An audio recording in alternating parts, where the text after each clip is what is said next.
According to the latest government statistics, family businesses contribute more than half of this country's gross domestic product.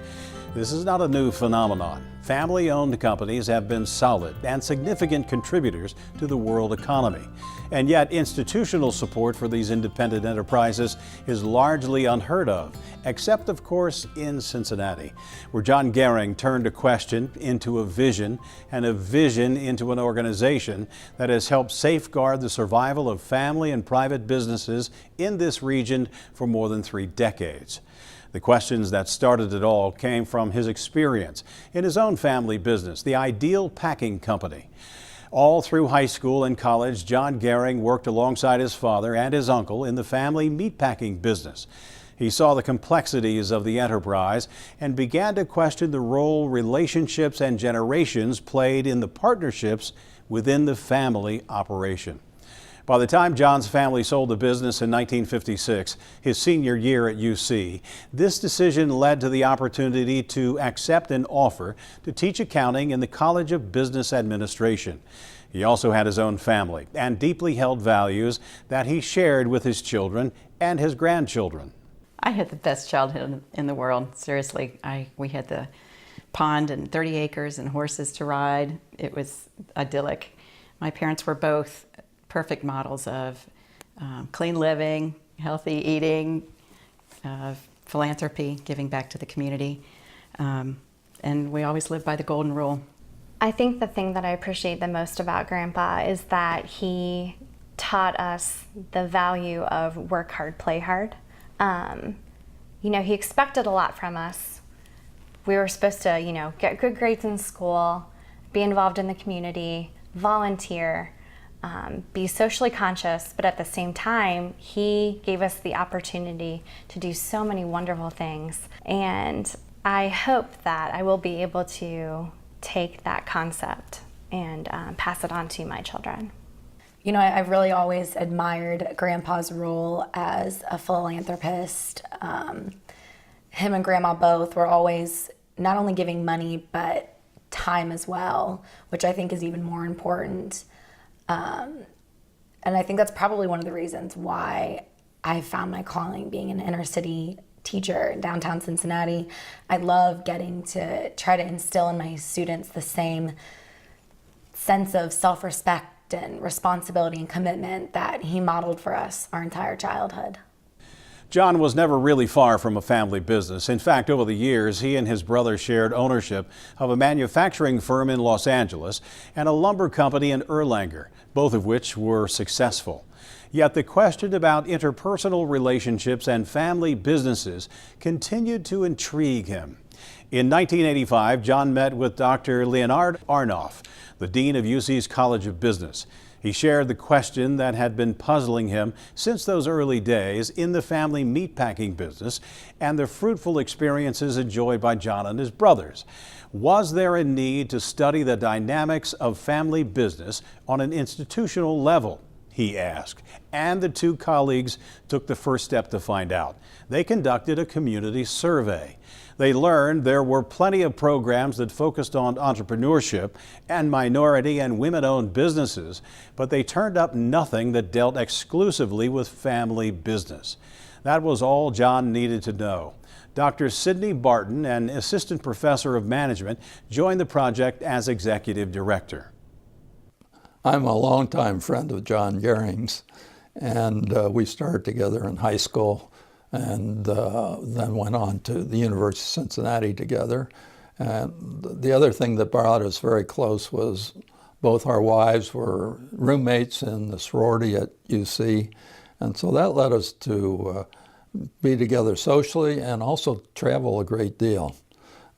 I was involved in a family business, as John was involved in a family business. And through the travels, you had a lot of time to talk about different things, and family business would be one. But John always said that he wanted to give back something to the university. And that was when formulating this idea, and from that came the Gehring Center. In 1989, John and his late wife Gloria founded the Gehring Center for Family and Private Business, part of the university's College of Business. It had a mission to engage people in education, research, and community service, and to help people succeed, especially those in family and private businesses, the significant economic drivers in the community. Their founding principles were the roadmap for the center's success. Make programs and participation as accessible and affordable as possible to engage family and private businesses at every stage of their growth. Create a volunteer-driven culture to foster greater ownership of the mission. Provide practical yet academically sound education and resources that are uniquely tailored to the dynamics of family and private businesses. Create opportunities for community involvement so business members can forge closer ties to the local economy. Over the next 2 decades, the Gehring Center evolved in its own unique brand of delivering a sophistication and depth of programming for some of the most acute needs of this business sector, notably the Next Generation Institute and the Leadership Development Institute. Today, the Gehring Center is affiliated with the University of Cincinnati's Carl H. Lindner College of Business. It has become the country's largest university-based educational resource for family and private businesses. The Gehring Center serves more than 400 regional family and private businesses and provides its membership with real-world insights to enlighten, strengthen, and prolong family business success. It does so through a large collection of professional management programming on the subjects of leadership, succession planning, strategic planning, business board implementation, next generation development, communications, and culture. Having a family business and growing it and being a healthy family business was a huge dream of mine and my husband's. My husband started our business in 1972. And so we start getting involved a little bit. You know, I kind of dabbled a little bit with the Gehring Center, but then I quickly met John Gehring and his amazing team and Larry Grip and start getting involved in the programs. And I dove head in. I knew our family business needed what the Gehring Center had to offer. Their education and nurturing of our business really helped us grow. Today we're almost 600 full-time people. We're a healthier family business than what we've ever been. The success of the Gehring Center for Family Business is well known throughout our region. John has been the recipient of 8 Distinguished Service Awards from the University of Cincinnati, including the William Howard Taft Medal for Notable Achievement. In 2005, the university awarded him an honorary doctorate of commercial science. John Gehring and the work of the center that carries his family name is a testament to what can happen when you uniquely fill an unmet market need and do so with a broader sense of mission. People want to join, and in the process, relationships, lives, families, and businesses are changed. Well, I had some remarks prepared, but after seeing that video, I'm not really exactly sure what I should say, because it really told the great story. But my primary message tonight is to emphasize the importance of the volunteers who have made the Gehring Center so successful. From the very beginning, the board of directors, and you saw a few in that one frame, there were 12 or 15 in the very beginning. I called together and I said, this is an idea, what do you think? And they endorsed it and said we need it. From there on, the concept of volunteerism has been paramount. We cannot do what we do without volunteers. We have, on an annual basis, something in the range of 200 individuals, bankers, lawyers, accountants, financial managers, whatever the profession may be, who participate. They help us plan programs, they help us execute programs. They serve on board of advisors and board of directors, committees. We are dependent on that volunteer base to do what we need to do to give back to the community. We have a small professional staff who are charged with executing the programs that these volunteers put forward. I would like to take a moment to ask all of those in the audience who would sometime or other have been in a volunteer capacity with the center to please stand and be acknowledged. Please stand. And I expect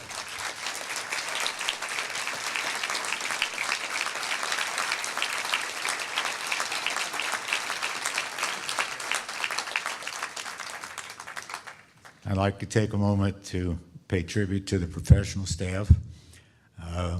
We have one really sort of special young lady who has been with us. She was our first full-time employee, Mary Beth Hammond, known as the Queen. MB, if you would stand. She's been the glue in many ways over the years. And on the video, you saw a picture with me of Larry Grip. Larry came with us in 2007. In the past 9 years that he's been president, the center has grown by in excess of 300% in terms of membership, programming, resources. I'm very sorry to say, unfortunately, that Larry will be retiring at the end of this year. But Larry, would you please stand to be recognized?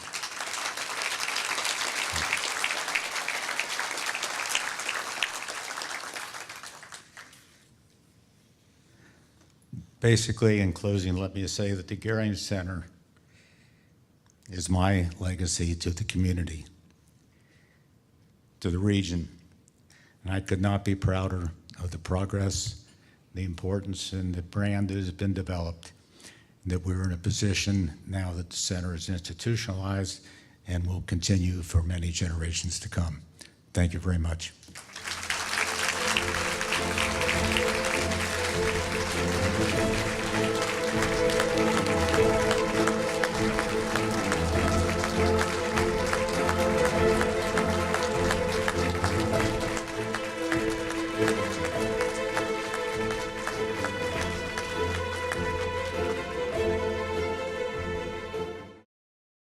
My mother never intended to be a role model. Her ambitions were far less grand. Be a valuable asset on the job and a dedicated, loving mother and wife at home. Ironic, I know, that a woman who accomplished so much wanted nothing more than to be challenged on the job and cherished at home. My mother never intended to be a symbol of feminism, but then my mother's life was filled with irony. Phyllis Shapiro Sewell was an exception to the rule. She was a trailblazer, my mentor, and an icon for women in business. In 1952, it was considered a waste of money to educate women beyond high school. Only 5.8% of females in this country graduated from a college or university that year. Those who did usually studied to be teachers. Phyllis, on the other hand, graduated from Wellesley College with a degree in economics, with honors. Equipped with her newly minted expertise, Phyllis searched the classified ads for a corporate position. Upon discovering an ad for a position at Federated Department Stores that promised no typing or shorthand required, she thought to herself, this one might be a good fit. She was hired as a junior analyst, a significant first career step for anyone, and certainly a woman. That first step was Phyllis's entree into the business world. It also put her on the path to be a full-fledged pioneer for women at the corporate level and powerful boardrooms. She didn't expect to have a long career because she wanted a family. And at that time, women weren't expected or even accepted to have both. Clearly, Federated knew they had someone special in Phyllis, as she was given critical projects from the outset. One of her favorites was to track the buying habits of the baby boom generation. In no time, she shot up the corporate ladder, moving from junior analyst to analyst, then project director, and later research director, all before she married Martin Sewell at the age of 28. When son Charles was born in 1963, Phyllis still envisioned a traditional homemaker role for her future. But with insight shaped by the significance of her contributions, executive leadership suggested she simply take a leave of absence and then come back part-time. She accepted, and instantly made Federated one of the first companies to accommodate flexible work schedules. Phyllis spent her entire career at Federated Department Stores, now Macy's, an $11 billion corporation that operated department stores, discount stores, and supermarkets. Phyllis hired me approximately 35 years ago to join then Federated Department Stores. And she helped me so much in the early days, both learn about the company, learn about retail, but also learn about being a female in the business workplace. And she was a terrific help to me. She was also great when I started having children. The 2 girls were born, and she was always very supportive of what I wanted to do as a mother, as a wife, and obviously also from the business perspective. She sort of tried to do it all and was a great role model to help me understand the balancing of work, home, and also the community activities. Before retiring as Senior Vice President, her responsibilities included corporate and divisional strategic plans, studies of consumer attitudes and buying habits, studies of retail merchandising and marketing opportunity techniques, and development of effective management information systems. She was brilliant and a good listener. Legend has it, she was rarely without an opinion or question. Although she joined her first corporate board while she was still working as a senior executive at Federated, Phyllis's second career, as she called it, really took off and flourished. For over 35 years, she served on 5 corporate boards, including Lee Enterprises, Huffy, U.S. Shoe, Pitney Bowes, and Cisco Corporation. In the nonprofit world, Phyllis served on the board of Jewish Hospital, was vice president of the Jewish Federation, and was a founding member of the Jewish Foundation of Cincinnati. From Phyllis's own vision and initiative, she changed the structure and the function of our organization. She set out to make sure that when we made funding decisions, we had the best information we could. She did our first community-wide survey, which was done without a lot of technology or budget, but it was our first attempt to start to survey our community to determine what the priorities were. Phyllis really moved us from making decisions based on history and relationships to making decisions based on priorities and measurements. She sat on the board of the Cystic Fibrosis Foundation of Greater Cincinnati and Dayton, worked with United Way of Greater Cincinnati, and supported Cincinnati Children's Hospital Medical Center. Phyllis Sewell was an inspiration. I think she had an incredible career at Federated, which became Macy's. But where I really got to know Phyllis was in her community leadership role. And so from her pioneering work at the United Way to her leadership of the Jewish Foundation, her love for Cincinnati Children's, Phyllis was a real force of good for our community, of helping others, and of bringing her substantial intellect and real passion to help others to the work of our community. Phyllis Shapiro Sewell was known as an unbelievable, gentle woman with great business intellect. She was a force for good, a pioneer, a Renaissance woman, a role model for me and for many. She paved the way from the conference room to the boardroom so that many women could follow. My mother was not a rocker of boats. She was a rudder for boats. At the back, below the surface, out of sight, gently directing the course of the journey and making sure that everyone on board got to where they needed to go. Good evening, everyone.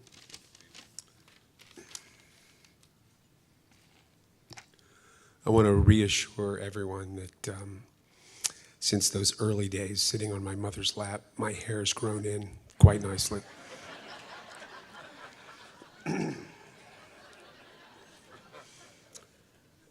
I'd like to thank Junior Achievement and the Cincinnati Museum Center for sponsoring this wonderful event. Gail Stanek, Betsy Zellick, Tom Huckel, and Greg Ebel for their commitment and their diligence in planning this event. Jeff Gardner of Optasia Productions, who created the beautiful video tribute to my mother. Kay Geiger, Michael Fisher, and Karen Hogue, for their contributions to that video. I want to express my heartfelt appreciation to Janet Reed, Diane Dunkelman, Julia Poston, Elizabeth Bierce, Francie Pepper, Valerie Newell, and Peg Wyant for their support, of my mother's legacy. Most of all, I want to thank Jim Friedman at the Jewish Federation for shepherding me through this process, for carrying my mother's candidacy as if it was his own mother. Thank you, Jim. I couldn't have done it without you.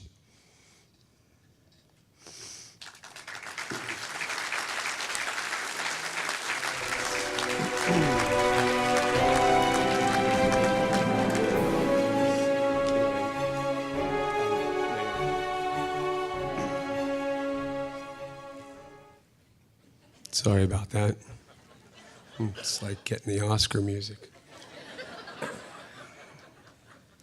I did want to say a couple of things about my mom. As you've heard me say, you've heard others say, she never thought of herself as a feminist. She never intended to be a role model.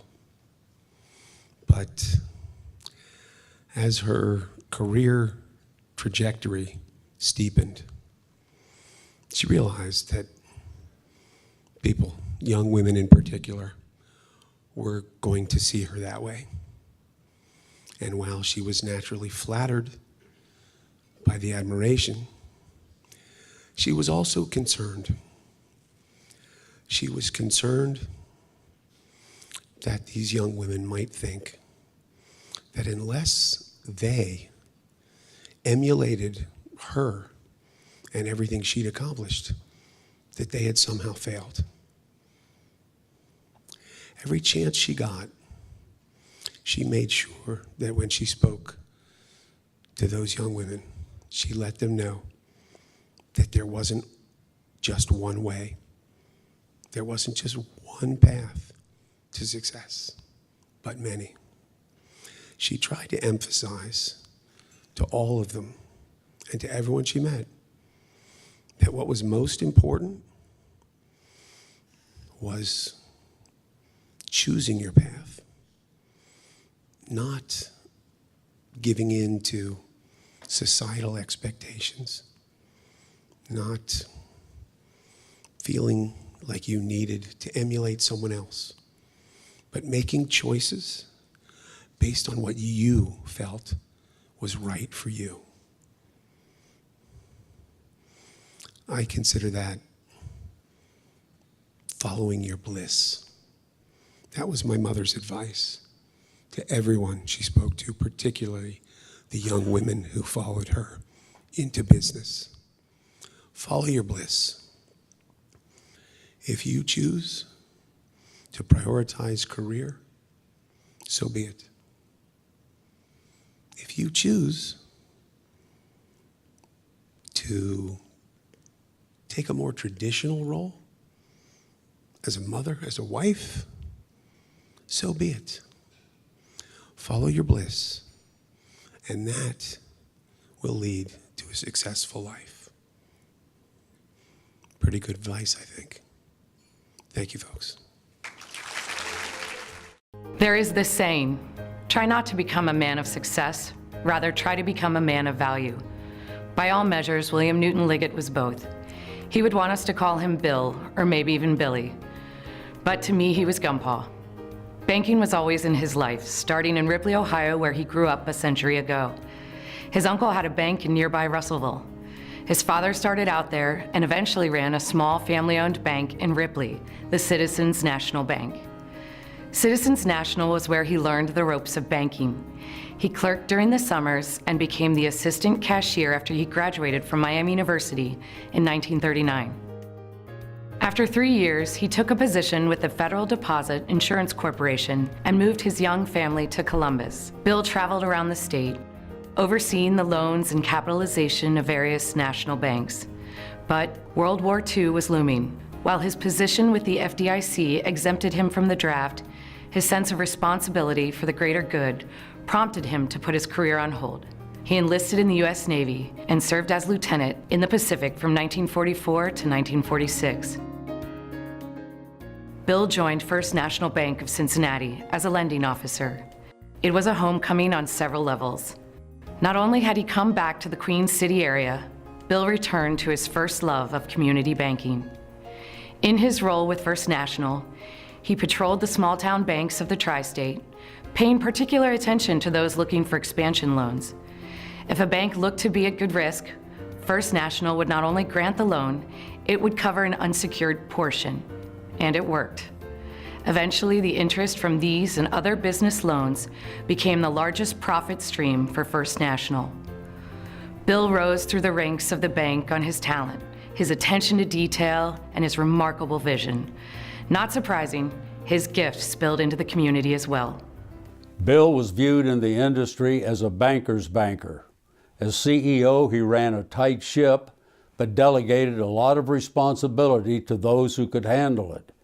Bill had a great love for and worked for the betterment of Cincinnati, both business-wise and civic-wise. In 1984, after 36 years with First National Bank, Bill retired as chairman and CEO, a position he held for an unprecedented 13 years. He left behind one of the highest performing banks in the region and the founding charter today for U.S. Bank. In the early 70s, I was a young trust officer at the then First National Bank of Cincinnati, where Bill Liggett was president. Over the many subsequent decades, I became very close to Bill Liggett and his wife Marge and their 4 kids, and I became their financial and trust advisor. And we've had many good meetings and many good times together over those years. And I felt, man, he was a man of integrity, enthusiasm, and he was a great banker for the time. Bill Liggett was named a Great Living Cincinnatian by the Cincinnati Chamber of Commerce. He was Ohio Vice President for the American Bankers Association and President of the Ohio Bankers Association. He also served as a director on about a dozen boards, including Cincinnati Gas and Electric, Lodge and Shipley, and Midland Company. Bill's commitment to the greater good often included his beloved Miami University, where he was awarded the Dollavoy Medal and the Bishop Medal for service. He received an honorary doctorate of laws from the university in 1974. Bill Liggett, who graduated from Miami in 1939, is the classic Miami success story in many ways. Going back to his entering years, came to Miami without money, earned 40 cents an hour typing papers for other students in an effort to pay his way through school. He also worked in the dining halls as a waiter, as a way to pay for his board. To go from that humble beginning and then ultimately become arguably one of Miami's greatest volunteer leaders is truly one of Miami's great success stories. Bill went on to be president of the Miami University Alumni Association. He served on the Miami Board of Trustees, ultimately chairing the Board of Trustees twice. Went on to serve as a trustee of the Western College for Women, which existed just across the road from Miami at that time, and the school from which his wife Marjorie graduated. So Bill's volunteer leadership in many ways impacted the university. His leadership of the campaign for enrichment, that was one of Miami's first fundraising campaigns, helped to provide significant scholarship money and other support for the university at a time when state support was beginning to decline. He was part of committees that helped identify new presidents for the university. And certainly the presidents that Bill would have been instrumental in bringing to campus were well remembered and highly thought of leaders of Miami University that built and developed change in ways that no one could have imagined at that time. But any discussion of William Liggett is incomplete unless it includes the heritage he left for his 4 children and 10 grandchildren. It is found in our tender memories of him and Marge at Knothole baseball games, swim meets, field hockey, soccer games, tennis matches, basketball, Sunday school, and even scout camp. This is the true measure of Bill Liggett, a man of success, a man of value.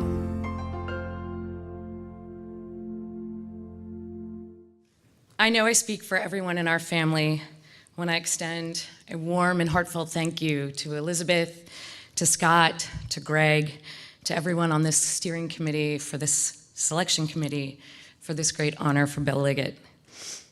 I found my gumpaw to be quite simple. He cared about three things: family, passion, and community. Looking around our tables this evening, he must have had a huge influence on all of our family, as these are the three things that connect and empower us still today. I was a freshman at Miami, which was only a couple years ago, when I remember getting the phone call that he had passed away. While the rest of my dorm was out partying, I retreated to the basement of Collins Hall and put some thoughts on paper. Driving down Highway 27, I was convinced I would ask someone upon arriving back at home that I wanted to read these at his memorial. But when I got home and realized how many people were there comforting my grandmother, my aunts, my uncles, my mom, that I lost the courage to ask anyone to read those words. And my husband said to me tonight, on the way here, he said, "You didn't write one of your famous limericks to accept this award, did you?" And I said, "No, I didn't. In fact, I wrote it when I was 19, and it has been sitting on my mother's fridge because I was too afraid to read it at his memorial." So I brought that tonight to share with you, to give you a little bit of insight on who he was to us. He greeted us with good evening, smiled politely, raised a hand. He said, "It was just lovely, nothing less than this man. He loved us by teasing, nicknames were his test. He adored his family picnics and the bluebirds of happiness. He asked us if we've been paid today, dropping silver dollars here and there, reminding us to save them and perhaps one day to share. He drilled us on tough words, on spelling, on tough words like biscuit. He laughed while we struggled because none of us could remember it. He passed treats down the church pews, red dollars and jelly beans. He supported us on the sidelines and pushed us to our means. Is it my Emmy or your Emmy? Have you seen Peabody Hall? How are the academics? He questioned through it all. It's time to go home and get settled. Exit words for his nest. His wise words still bestill us, and our lives are extremely blessed. Thank you.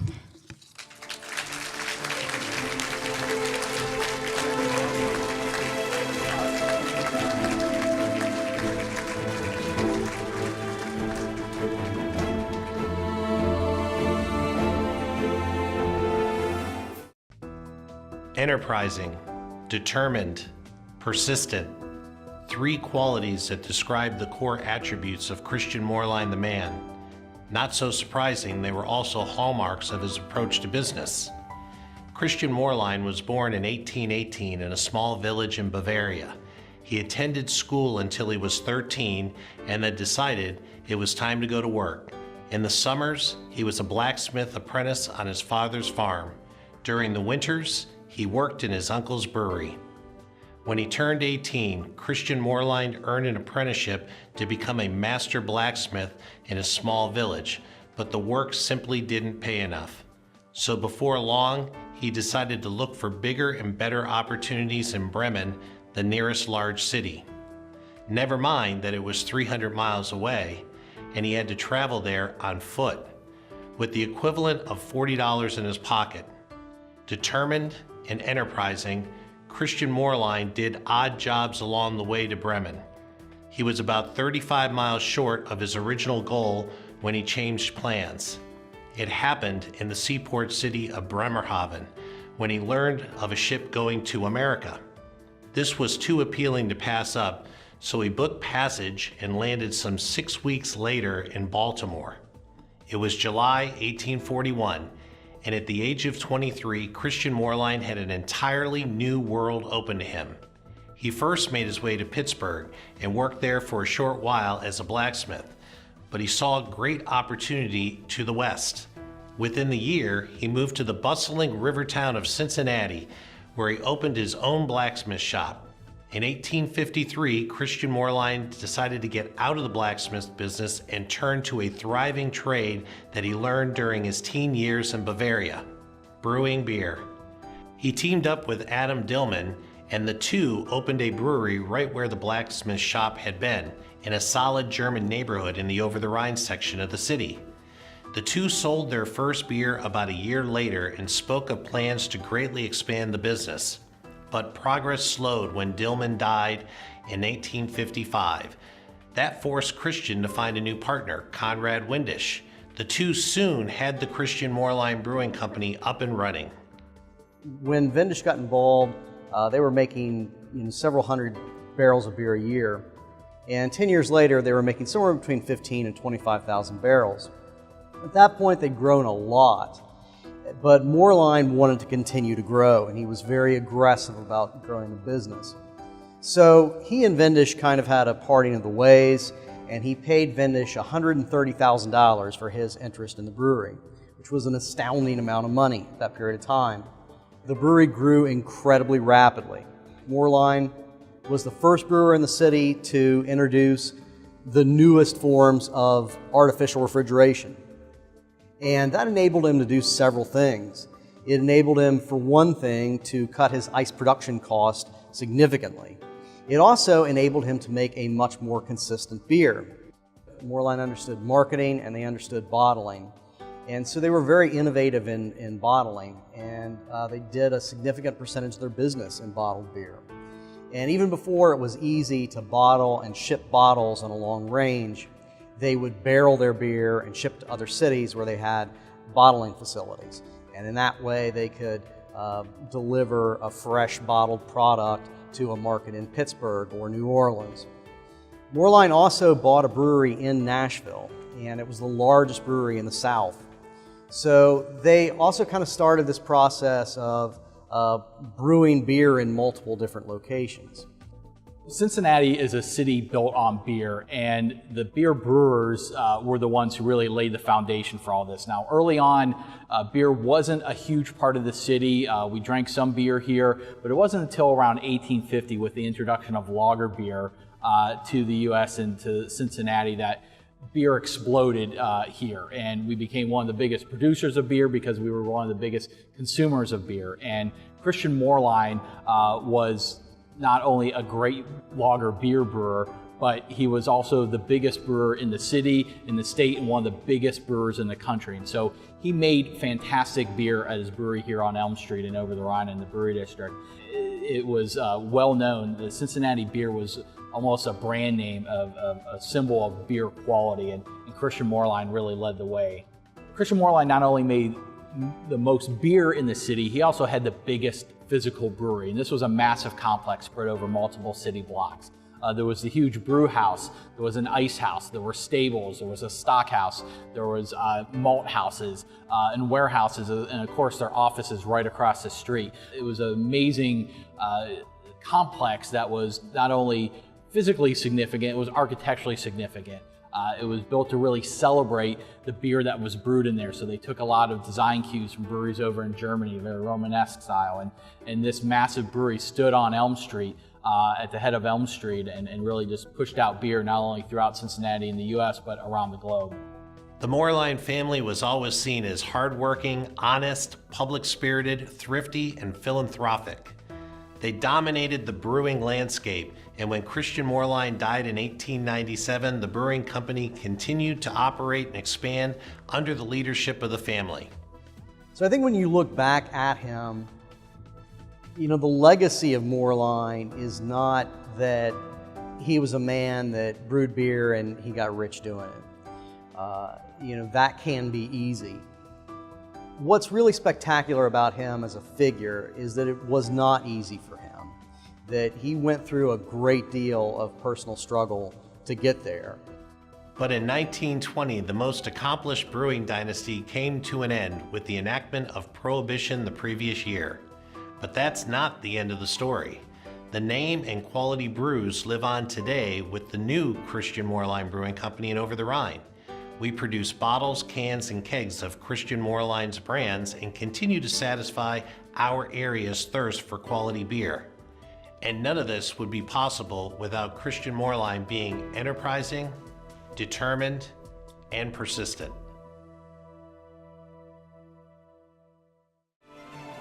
On behalf of Christian Moerlein and the Moerlein family, I accept this award. Thank you, Junior Achievement, for having Christian Moerlein be inducted into the Cincinnati Business Hall of Fame. I'd like to also just tell you a brief story. Recently, I went to Oktoberfest in Germany. It was a bucket list item that I needed to check. Thank you, my wife. Thank you for my wife, Patty, for letting me go. It's a lot of fun. I went over to brew beer in Germany, in the hometown of Christian Moerlein, just outside of Truppach, Bavaria. And what was interesting was I gave a lecture to the German people attending the brewing ceremonies and beer tastings that we had. And it was about Christian Moerlein coming from Truppach in Bavaria, a small town that has like 350 people, to Cincinnati, Ohio, to be one of the largest beer barons and probably the biggest beer baron of Cincinnati. And what was interesting of that was it was an English presentation that I did. I speak very little bit of German, and it was packed. It had the local newspaper outside of Bayreuth, Bavaria, actually wrote a story about it, and it was absolutely packed, standing room only, and I gave a presentation about Christian Moerlein, and most of it was about the story you heard this evening. He was born in 1818, immigrated to the United States in 1841, literally was a ditch digger and a tradesmith and a horseshoe blacksmith, and then became a brewer in 1853. And what was interesting of the story as I went on is I told about the success of Christian Moerlein and what he meant to Cincinnati, particularly his persistence and determination. And when he died in 1897, he was actually the 4th largest brewer in the United States, up there with Anheuser-Busch, Pabst, and Miller, out of Cincinnati, Ohio. But today, in Cincinnati, the brand was resurrected as a craft beer in 1981.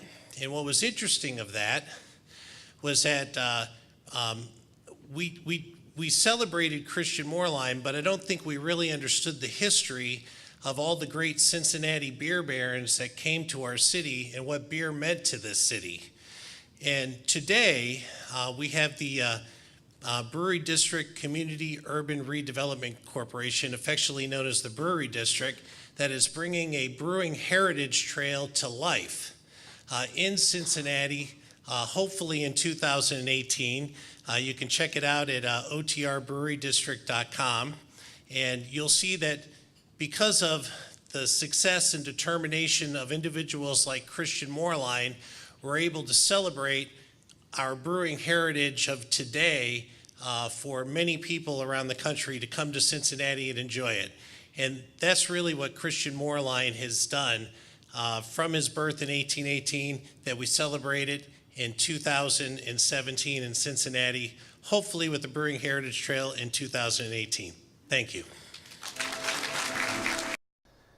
When he stepped back from the valve industry after being a leader for more than 50 years, Gil Richards was asked why he spent his entire career in that particular line of business. And he answered, "It's a no-nonsense industry." Truth of the matter is, Gil Richards helped make it that way, and quite by accident. Gil's first job out of Harvard Business School was on Wall Street, working for a leveraged buyout firm. 3 years in, the firm sent him to Cincinnati to get some practical experience with a company it had acquired, a supplier of nozzles, valves, fittings, and couplings to the petroleum industry. To nearly everyone's surprise, Gil loved it. Once he got into the manufacturing environment, it didn't take long to realize that that was his natural habitat. He just wasn't cut out to sit behind a desk on Wall Street. There was no master strategy, it was just fate. In 1961, fate led Gil to buy the company, and he named it Richards Industries. Their marketing strategy was brilliant in its simplicity because the company was so small, Gil would just go in the back door of industrial plants and sell directly to the maintenance people, building his business on end users, 1 or 2 valves at a time. He avoided the engineers and the big companies because Richards Industries was so small that if he wanted big name clients, he knew he didn't stand a chance. So, over the next 46 years, Gil grew the no-nonsense firm from 6 employees to an enterprise with nearly 200 workers and 5 different product lines. The company focused on the steady business of selling replacement valves to its clientele and let the sporadic big projects come their way whenever they happened. Richards Industries was consistently voted best place to work by Cincinnati Magazine. Employees were known to be some of the most loyal and hardworking around. Some think they were simply inspired by Gil and his tireless work ethic, his stamina, his determination, honesty, and integrity. I would describe him as the ultimate businessman. And if you listen to him and you observed him, as I have for 45 years, you learned about loyalty and character and honesty and integrity, work ethic. And I think the most important thing that I learned from him over all the years was to keep your word. No matter how the circumstances may change after you make a commitment or you tell someone you're going to do something, you keep your word. Not surprising, when Gil retired, he sold the company to his employees. It was, as he said, one of the greatest satisfactions of his life, but it came with risks. Gil said, "I had to take notes for about half of the purchase price, but that was what people did for me back in 1961. And I always had it in my soul that I wanted to do that when it was time for me to retire." In the end, the biggest thing I think he left with us is a legacy of who we are and our culture here at Richards Industries. That's something that'll go on for a lifetime, I think, here. It's something that we protect and guard fiercely because it's so important to who we are. You know, I read once that the founder of a company is the one who puts the stamp of culture on that company, and it's up to the folks who take over to either protect that or they can destroy it. And in our case, we protect it fiercely because we believe so strongly that Gil was at the heart of what made this company successful, and that culture is a big part of that. Gil genuinely loved people, and especially the programs that bring people together, that define a community. It's why he supported organizations and events such as the Cincinnati Country Day School, Alt Park, the May Festival, and the communities of Oakley and Hyde Park. He was married to his wife Mary for 49 years. My father was the first one in their extended family to complete college, and I think they were all very, very proud of him. He went to Harvard, and then he went to Harvard Business School, and he, I think through his father's work and his father's experience in working for others, became very entrepreneurial. He was driven, I think, to be able to control his own destiny, and also, I think, from his family work experiences, to be able to control how those around him were treated. It was very important for him to treat colleagues or those who worked with him or for him with kindness and respect and decency, and I think that, you know, came from family experience. Dad was a family man, very important to him. He wanted to make sure we were all together and stay together. His friends were important to him. The folks that worked with him were important to him. He wanted to make sure they were taken care of. And I was very surprised. A couple of valve magazines came out and called him an icon of the business. And I just looked at him as Dad. I didn't really realize he was this bigger than life person for a lot of people. He lived his life to make at least one person happy every day. And because he believed passionately in giving back, he was always a generous donor to the Fine Arts Fund, United Way, the Cincinnati Horticultural Society, Boy Scouts, and many other local charities. Just before he died, Gilbert Burdett Richards Jr. was asked to take a moment to reflect on his life and on his career. And it's telling that he didn't separate the two in his answer. He said, "I just think that in the trip through life, what we try to do is make the world a better place. If I've done that, then at the end of the day, I think I've had a good trip." It's just a view that marked his accidental career in valves and his tremendously accomplished life as a no-nonsense man. On behalf of the family, I want to thank you all for being here and for honoring my husband. He wanted very much to be here and was very proud to know that before he passed away that he was going to receive this wonderful honor. So thank you for coming and honoring him by your being here. We want to thank, too, of course, Junior Achievement, the Museum Center, and the Selection Committee. Now I'm going to tell you a very quick story. If you went into the office of Richards Industries, you would find a bust of Gil in the entrance area, which the company did to honor him. Well, if you went outside of the Cintas Center, you would see D'Artagnan, the 8-foot sculpture that was done in 2000. And I want you to know that Gil was the first adult that sculptor had ever sculpted. That was because he came to him as a friend of mine, and he wanted to help him. He was a young man that had not made it in the world of art yet. So Gil sat for him many times to have this sculpture done.